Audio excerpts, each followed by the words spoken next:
Tahun 2026, dunia sibuk membicarakan jet tempur generasi ke-6. Tapi Rusia mengambil jalur berbeda. Mereka baru saja mengirimkan unit baru Su-35S ke garis depan. Sebuah jet generasi 4++. Bukan siluman, tapi mematikan. Pertanyaannya, mengapa Rusia tetap percaya pada desain yang terlihat seperti peninggalan di era drone dan kecerdasan buatan? Jawabannya mungkin mengejutkan Anda.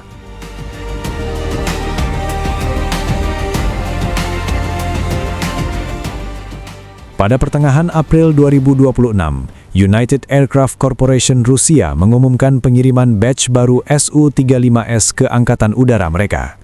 Meskipun jumlah pastinya dirahasiakan sesuai protokol perang, analis independen meyakini setidaknya 2 unit tempur siap tempur telah meninggalkan pabrik Komsomolsk-on-Amur.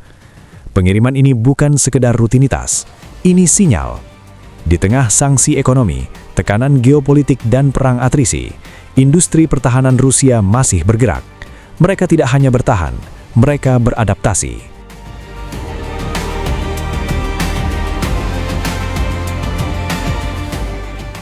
Sebagian orang bertanya, kenapa Rusia tidak seperti Amerika atau China yang berlomba menciptakan jet tempur generasi ke-6? Jawabannya sederhana, perang tidak menunggu teknologi masa depan. Rusia saat ini sedang bertempur, mereka tidak butuh prototipe. Mereka butuh jet yang bisa terbang besok pagi, menembak musuh dan kembali selamat. Su-35S adalah jawaban untuk kebutuhan itu.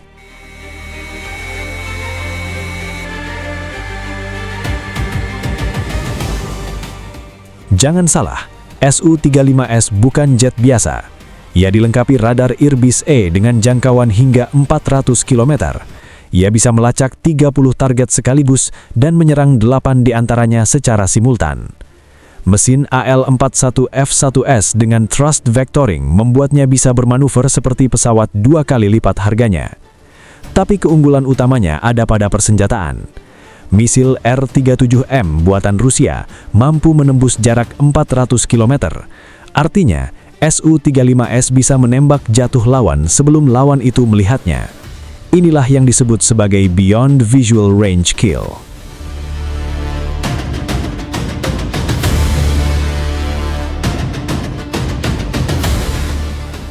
Lalu bagaimana dengan F-16?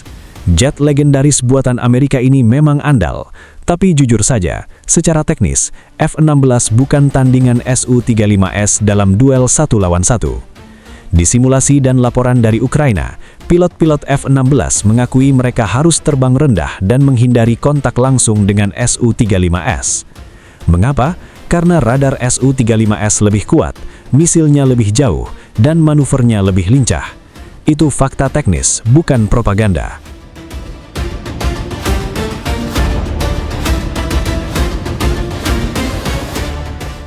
Tapi tunggu dulu, bukan berarti F-16 tidak berbahaya. Kelemahan F-16 sebenarnya bukan pada desainnya, melainkan pada cara ia digunakan. Di dalam doktrin NATO, F-16 adalah bagian dari sistem besar, AWACS di atas langit, satelit di orbit, drone pengintai dan jammer elektronik. Tanpa sistem itu, F-16 kehilangan matanya. Dan di Ukraina, sistem itu tidak bekerja optimal karena risiko teknis dan politik. Akibatnya, F-16 Ukraina sering bertempur setengah buta, dan hasilnya bisa ditebak.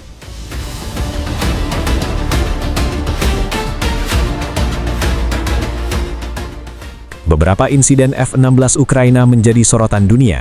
Ada yang jatuh karena dugaan friendly fire dari sistem Patriot. Ada yang rusak parah saat mengejar drone murah.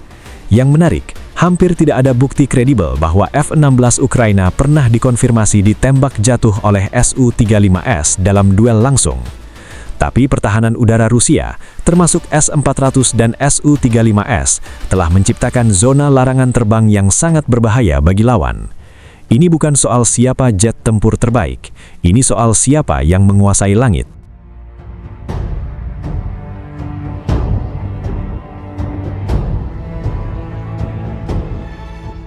Rusia saat ini tidak membutuhkan jet siluman dalam jumlah besar, mereka membutuhkan kendali atas wilayah udara di dekat garis depan. Su-35S dengan radar kuat dan misil jarak jauh mampu menekan lawan dari jarak aman. Ia juga bisa membawa bom presisi untuk menghancurkan target darat. Dalam strategi Rusia, Su-35S adalah palu godam. Ia tidak perlu sembunyi, ia cukup datang, hancurkan, dan pergi sebelum lawan sempat bereaksi. Dan yang menarik, ia melakukannya dengan biaya operasional yang jauh lebih rendah daripada jet generasi kelima.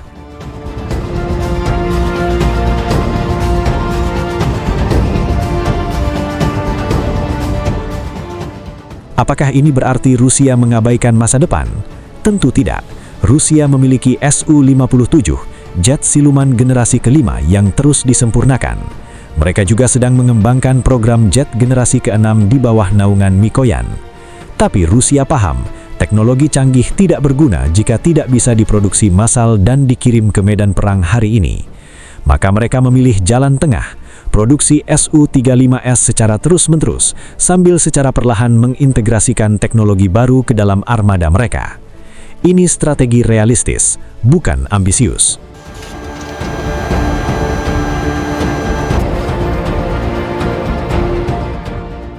Apa pelajaran dari semua ini? Pertama, tidak ada jet tempur yang tak terkalahkan. Kedua, kemenangan di udara ditentukan oleh sistem, bukan hanya satu pesawat. Dan ketiga, Rusia telah membuktikan bahwa pendekatan bertahap, mengoptimalkan apa yang sudah ada, bisa sangat efektif.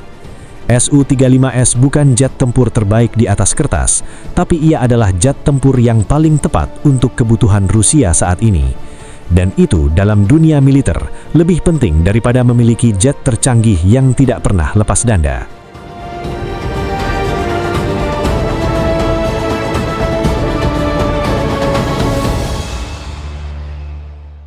Sodi, ketika dunia sibuk bermimpi tentang generasi ke-6, Rusia tetap fokus pada satu pertanyaan sederhana.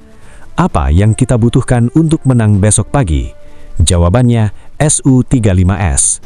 Bukan karena yang lain jelek, tapi karena yang ini sudah terbukti. Terima kasih telah menonton. Jika Anda ingin mendalami analisis militer seperti ini, jangan lupa like, subscribe, dan nyalakan lonceng notifikasi. Sampai jumpa di video berikutnya.